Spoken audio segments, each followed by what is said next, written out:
આ મા બાપને રાજી રાખો છો ને એટલે કોઈ અસર નથી થતી સાહેબ. આપ ગોર से समझ लेना. આ તમે અમારા મા બાપ છો, તમે નીચે બેસો છો અને અમને ઉપર બેસાડો છો. આ ગુરુનું સ્થાન છે, ભગવાનના સ્થાને અમને બેસાડો છો. Thank you very much. જોરદાર તાળી પાડો. અને હજુ તો આ નંબર પડ્યા, પિક્ચર જોવાનું બાકી છે. હજુ તો બાજરીના ખેતરમાં તીતી ગોળો રમવાનો છે. અને હમણાં મારું નવું એક ગીત આવ્યું છે. મારા એ બધા સાંભળવાના છે. ના, હમણાં ના ચાલુ કરે, કારણ કે બધું હાલ દે ને. મનીષાબેન ને સાંભળવાના. લેરી ભગત માટે જોરદાર તાલી પાડો. ये काला नाग है, सामने आ जाए तो अपने बाप को भी डस ले तो तेरी क्या औकात है. વાહ ભાઈ વાહ. અવાજ આલો ને, તમારે શું દુશ્મની છે એમની સાથે? હેલો, બહુ સરસ મજાના કમલેશભાઈએ ભજનથી માતાજીના ગરબા લોકગીતો, હજી તો ભજનનો માહોલ તો હજુ હવે જ સમય થાય છે. આપણે મનીષાબેનને પણ સાંભળવાના છે. જોરદાર ભજનોથી ભરપૂર. હજુ ખજાનો એમને ખોલ્યો નથી, પણ આજે તમે બધા જે અહીંયા બેઠા છો અને તમે આજે આ કાર્યક્રમની અંદર બેહો ભાઈ બેહો. કારણ કે અહીંયા ચાંદીબેને મા બાપ વિશે બધાને બહુ જ સારી સમજણ પાડી. પણ મા બાપ આ તો બધું અહીં વાપરે તો હોરી, પછી ઊભો થાય ને એટલે ખંચેરે લે તારું રહ્યું અહીંનું હોય. આ તો વાપરતો હોરી જ. આ કોને વાપરવાનું ને આ કોને કાઢી નાખવાનું. પણ એવું ના કરશો ભલા માણસ. હું મારે નહીં માં નહીં બાપ આવતા તો અહીં હોય. જિંદગી પોચ પોચ થાય, કારણ કે મારે ઘેર છોકરા ઘેર છોકરા. અને ખાસ કરીને તો પેલું નવું ગીત નીકળ્યું છે ને, 4 બંગડી વાળું. પછી ઘડિયાળના ટકોરે આવ્યું છે. આવા બધા ગીતો હજુ ઘણા બધા, હજુ તો નવા નવા કંઈક. આ બધી મેમરી અમારી ડાઉનલોડ ના થાય. અમારા અહીં તો જે હતું ને એ જ ખરું. એટલે ઘણું બધું આપણે સાંભળવાનું છે. પણ કારણ કે આ ઓડિયન્સ જોઈ, આ પબ્લિક જોઈ અમને એમ થાય ભલામણ કે આવું ઓડિયન્સ અમારા કમલેશભાઈએ કહ્યું ને કે તમે અમારા ભગવાન. કારણ કે વાત સાચી છે, અમને અમારા ઘરવાળા સહન નહીં કરતો. હા હા, અમારા બૈરાન અને કંડક્ટરના બૈરાન કોઈ દા નવાઈ ના હોય. તમારા ભાઈ બહાર ગયા, એ બહાર જ હોય. કંડક્ટર ટિકિટોની પેટી લઈને ફરતા હોય અને અમે આ બાજા પેટીઓ, ખાલી પેટીઓમાં જ ફરક. મારા ગામમાં એક બેન છે ને, બહુ ફેશનમાં બોલે. મને કે લેરીભાઈ જય શ્રી કૃષ્ણ. જય શ્રી કૃષ્ણ. મને કે જરીક ફેશનમાં બોલો. મગ તમારે જેટલો ભણેલો નહીં. બોલો, કૂતરું નહાડવું હોય ને તો કૂતરા નહીં ફેશનમાં નહાડે. સઢે કૂતરા સઢે. તને કહું છું, તને ભાન છે? મગ તને ભાન છે? આપણા કરતા તો કૂતરો હારો. હો ભાઈ, એ વાત 100% હાચી. આ વરસાદ આવે છે ને, મોણાના મોઢે નહીં આવતો. મોણાના મોઢે નહીં આવતો. એ મૂગા પ્રાણીને લીધે, કૂતરાને લીધે. કૂતરાને બચકું રોટલો નાખો ને તો હું આગળનું હાચવીને બેહી રહે. અને મોણાને ખવડાવો ને, ખાધા પછી ત્રીજે દાડ ખોદે. કૂતરું ના ખોદે. તા કૂતરાએ બહુ સારું કામ કર્યું. તા હારી હારી ગાડીઓ ફરે. બોલો, કૂતરો બહુ કરે ભજન. તા છોકરાએ આલે ડસન ડસન. કૂતરાના નામે ના મળે પ્લોટ, એમને ખાવા જોઈએ લોટ. કૂતરાએ બહુ સારો કામ કર્યો. હારી હારી ગાડીઓ ફરે. બોલો, 20-20 લાખની ગાડીઓ કૂતરો ફરે. હવે રોડ ઉપર આપણે ઉભા રહે મોડું થતું હોય અને એક કૂતરાવાળી જ ગાડી આવતી હોય. પેલો ગાડી માલિક કૂતરાને બેહાડીને આવતો હોય અને આપણે આજ કરીએ આમ. ગાડી માલિક તો કશું મન પર ના લે, પણ બારી ખુલ્લી હોય ને એટલે કૂતરું બારીએ ડોકું કાઢે.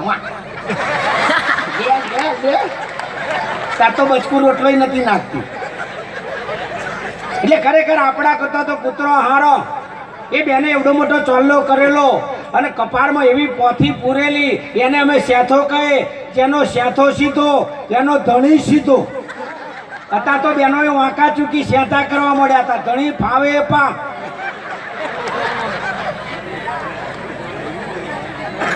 પહેલાનો ચોલ્લો તમે જો કંકુનો ચાંદલો કરતા હતા. પાવાગઢની ને અંબાજીની કંકુ વખોણાથી અત્યારે બચારા ઢગલા કરીને બેહી રહે, કોઈ ખુશાલભાઈ કંકુ નહીં પૂછતું. અત્યારે તો પેલું પૂઠાનું સપૂતરું થઈ ગયું. ચાંદલો બેનો જોજો હો, નક્કી એ પોતાના પતિનું પ્રતીક કહેવાય. ચાંદલો પોતાના પતિનું પ્રતીક કહેવાય. પૂઠાના ચોલ્લા ગુંદર લેવાય, આગો નહીં જવાનો, ડાયરેક્ટ ગોડાઉન નહીં કાઢવાનો. હો હા, ચાંદલો એ પોતાના પતિનું પ્રતીક. પણ જો આ બેનો પોતાના પતિના પ્રતીકને શાક માર્કેટમાં વેચે. કૈલાસ, તારા કપારમાં હારો ચાલો નહીં, તારો મને એટલે મારો તું લે. આ પોતાના પતિના પ્રતીકને માર્કેટમાં વેચે. અઠવાડિયા પછી મળ્યો તા થોડોક નાનો ચાલો, મગ ભાભી કેમ ઉદાસ છો? મને કે તમે જોડતા નહીં. મેં કીધું ના, હમણાંની તમારા ભાઈ તબિયત કઈ હારી રહેશે. 15 દાડા પછી મળ્યો તા તો દવાખાનામાં દાખલ કરેલો, બહુ ઉદાસ. મગ ભાભી આ તો બહુ ઉદાસ છો. મને કે લેરી ભાઈ ઓક્સિજન ફોર્સ ચોલ્લા હોત બદલી નાખ્યા. 6 મહિના પછી મળ્યો તા તો વિધવા થઈ ગયેલો. મગ ભાભી ભાઈ મરી ગયા અને પ્રોગ્રામમાં મારા અહીં અવયું નહીં. ભાભી છોનો રડશો નહીં. હો ભાભી રડશો નહીં, છોનો પરોણે છોનો રાખ્યો. એકાદ વર્ષ થયું અને હું તો નડિયાદના મેરામ ફરવા નીકળેલો તા તો એ જ ભાભી અને એવી જ બંગડીઓ અને એવો જ ચોલ્લો અને ખનાન આવે માય હામો મગ ભાભી કેમનું તાકે આપણે બદલી નાખ્યા. હમણાં અમારા ગામમાં ગાંધીનગરથી સર્વેયુ કરવા આવેલા. એક છાપરું બાંધીને દે તો કે ભાઈ અમે સર્વેયુ કરવા આવ્યા છીએ, બોલો તમારા છોકરા કેટલો? પેલો ગરીબ માણસ ઝૂંપડું બાંધીને રે એટલે હમણાં લખવાનું ચાલુ કર્યું. બોલો તમારા છોકરા કેટલો? કે 10. અમારા ગરીબ નથી એટલો જ હોય કે ભલે અહીં પાછા વળી જા. બોલો અહીં ગામની ભાગોરમાં ઝૂંપડું બાંધીને બેસે એની જોડે જો 10 હોય તો ગામમાં કેટલો હોય? હમણાં એક બંધ તો છોકરો લઈને એટલો બધો મેરામ ફરવા આવેલો. 2 આગળ હેડે, 2 પાછળ હેડે, એક કેડમાં લીધેલું, એક ખભે મેલેલું, નાકમાં શ્રાવણ ભાદરવો થાય. અને ભાભી આટલો બધો છોકરો લઈને આ મેરામ ફરવા આવાય? મકો અડધો લઈને આવ્યો હોય તો તામન કે અડધો જ છે. બાપા હા કી 11 ટીમ ઊભી કરી છે. અને ખરેખર તમે જુઓ ને, હાસ્યરસ વસ્તુ એવી છે. હમણાં અમારા અંબાલાલને પ્રશ્ન પૂછો કે ઊભો થાલ્યા, તાજમહેલ જોયો? તા કે ના. સાહેબ કે આગ્રા પણ ઓટો મારો ખબર પડે. બીજો પ્રશ્ન પૂછ્યો, સુસાગર તલાવ જોયું? તા કે ના. વડોદરા ભણી ઓટો મારો ખબર પડે. આ છેલ્લી બેન્ચી છે ફતો ઊભો રહેલો અને ઊભો આગળ ઊંચી કરે. સાહેબ કે મને કોઈ પ્રશ્ન પૂછ્યો નહીં અને આવો શું કહેવા માંગે? બોલ પતા શું કહો? સાહેબ કોંતીભાઈ ઓળખો? કોંતીભાઈ? તા કે ના, કોકદા રિસેસમાં ઘેર ઓટો મારો.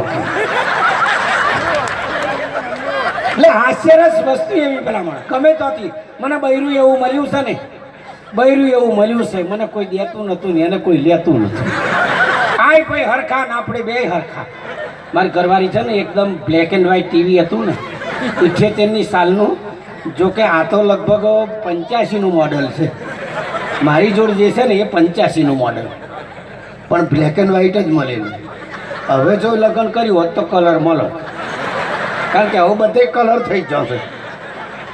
પણ અમારા વખતમાં બ્લેક એન્ડ વ્હાઈટ હતું. હવે એકદમ અભણ બૈરું મારું, હું અભણ. કારણ કે એ તો ભગવાને સારું મેર પડી ગયું. લગ્ન કરીને આવ્યો ને પહેલે દાડ જમવાનું બનાવ્યું, બાજરીના રોટલા, રીંગણ બટાકાનું શાક. હું તો પહેલે દાડ જમવા બેઠો, અડધું જમી રહ્યો, તમારી સામે બેઠેલી. મને કે કેવું થયું? તો પહેલે દાડ તો ખરાબ થયું એવું કહેવાય જ નહીં. જો પહેલે જ દાડ કઈ ખરાબ થયું છે તો પહેલે જ દાડ ઘરમાં વાદર આવે અને વીજળીઓ થાય અને પાછલી રાતના ઝાપટોય પડે. મેં કીધું બહુ સરસ.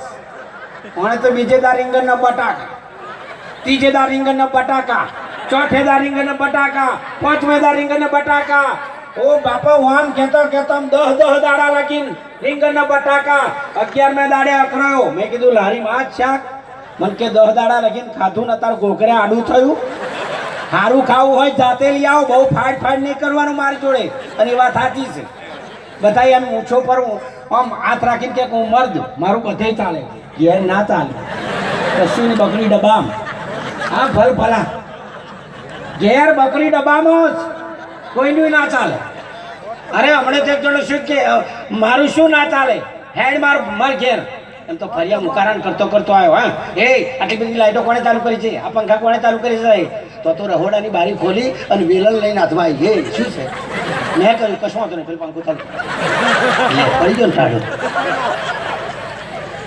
એટલે કશું ના ચાલે ભાઈ મેં તો હારો કુબીનો દડો લાઈન મેલ્યો મેં કીધું લે વાનું શાક કરજે હું નોકરી જાઉં આ ગોરા બને ને એમાં નોકરી કરતો તો 6 રૂપિયાના પગારમાં મેં બહુ મજૂરી કરી પેલા મળો 20 વર્ષ લગીને ફિલ્ડિંગ કરી છે આ તો 7 વર્ષથી બેટિંગ આવ્યું હવે હું તો આ ગોરા બને એમાં નોકરી કરું હું તો પરમેનન્ટ થઈ ગયો એટલે મારા ઘરવાળી પેડા વેચવા નીકળી તે મોતી કાકા 60 વર્ષના એમના હાથમાં આગુ ઓળીને પેડો આલ્યો લ્યો કે તો પેડો હાથમાં લઈને કે શોનો તા કે માવાનો પણ સોના વેચો છો તા કે તમારો છોકરો પ્રેગ્નેન્ટ થયો મગ પાછી પાડ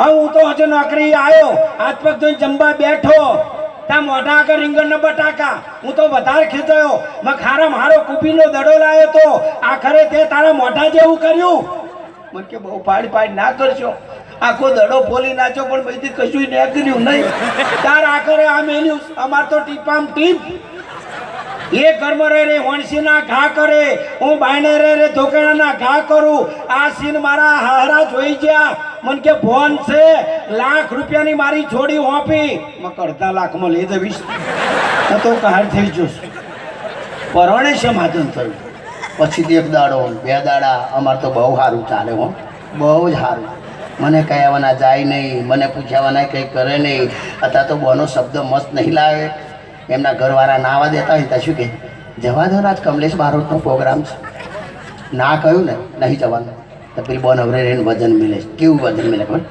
જવા દે ને બકા જવા દે બહારમાંથી પાછી આવતી રહી હવે 20 વર્ષના બકા હોય ધારું પણ 60 વર્ષના બકા